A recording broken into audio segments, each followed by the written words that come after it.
ئێران ڕێکۆردداری مەسرەفی مادە هۆشبەرەکان لە جیهاندا.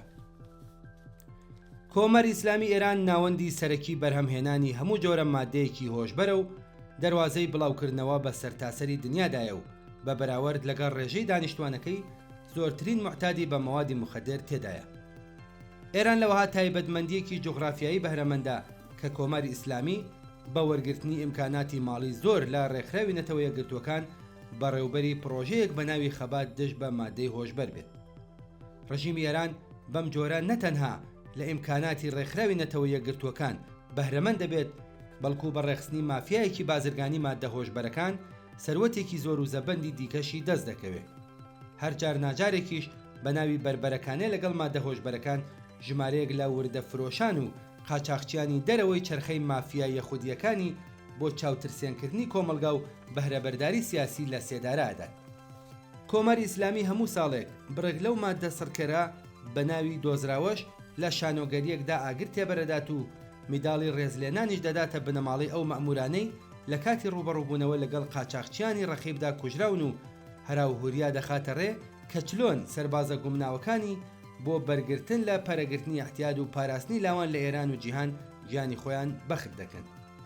ئەگەرچی کاربەدەستانی حکوومەتی زۆر شانازیەکەن بەوەی کە دژ بە مادە هۆشبەرەکان خەباتیان کردووە و کوژرانی 4000 پۆلیسیش وەک شاهید دێننەوە، بەڵام هاوکات و لە هەمان حاڵدا بۆ چەندەمین ساڵ لەلایەن ڕێکخراوی نەتەوە یەکگرتووەکانەوە ڕادەگەیەنرێکە ئێران یەکەمین بەکارهێنەری مەوادی مخدر لە جیهانە.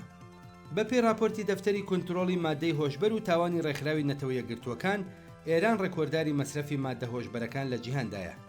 کاربەدەستانی کۆماری ئیسلامی بۆ ئەوەی کە دەخاڵەت و بەشداری خۆیان لە مافیای بەرهەمهێنان و بڵاوکردنەوەی مادەی هۆشبەر دابشارنەوە، هۆکاری چوونەسەرەوەی مەسرەفی مادەی هۆشبەر لە نێوخۆدا دەگێڕنەوە بۆ پێگەی جوغرافیایی ئەم وڵاتە و دەڵێن سنووری هاوبەشی درێژمەوتای ئێران لەگەڵ وڵاتی ئەفغانستان کە گەورەترین بەرهەمهێنەری مادەی هۆشبەر لە دنیادایە ئیجازە نادات تا مەئمورانی خەبات لەگەڵ مادەی هۆشبەر لە ئەرکەکانیاندا سەرکەوتوو بن. ڕاستە کە ئەفغانستان گەورەترین بەرهەمهێنەری مادەی هۆشبەر لە دنیادایە و بایەخی بازرگانی مادەی سڕکەری ئەم وڵاتە ساڵانە دەگاتە 7 ملیار دۆلار. بەڵام مەگەر ئەم قەبارە زۆرەی مادە هۆشبەرەکان لە دەواازەی ئێرانەوە بەرەو هەر جێگایەکی ئەم دنیاە ترانزیت ناکرێت؟ ئایا ئەوە جوتیارانی ئەفغانی و قاچاقچیانی وردەفرۆشی مەوادی مخدرن کە ئەم قەبارە عەزیمە لە مادە هۆشبەرەکان لە دەواازەی ئێرانەوە بۆ سەر تاسەری دنیا ترانزیت دەکەن؟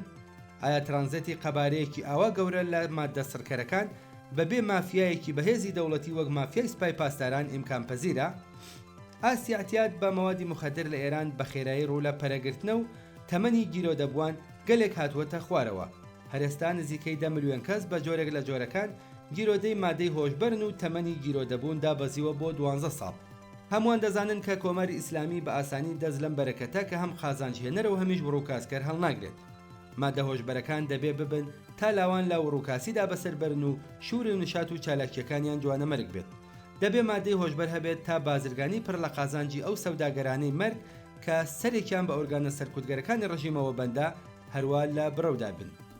لە ڕاستیدا بەرهەمهێنان و بڵاوکردنەوەی مادە هۆشبەرەکان وەک بازرگانیەکی پڕ لە قازانج بۆ قاچاقچیانی گەورەی ئەو بوارە و هەروەها وەک ئامرازێکی سەرکوت لە دەست ڕژیمدا وەها لەگەڵ بەرژەوەندی ئابووری سوپای پاسداران و وەزارەتی ئیتلاعاتی ڕژیم ئاوێتە بووە و ڕێشەی لە گەشت کەلێن و قوشبنەکانی ئەم کۆمەلگایەدا کوتاوە کە ڕزگاربوونی یەکجارەکی لە داوی تۆڕی بەرین و بەهێزی بڵاوکردنەوەی مەوادی مخدر تەنها بە ڕزگاربوون لە دەست ڕژیمی کۆماری ئیسلامی ئێران ئیمکانی هەیە.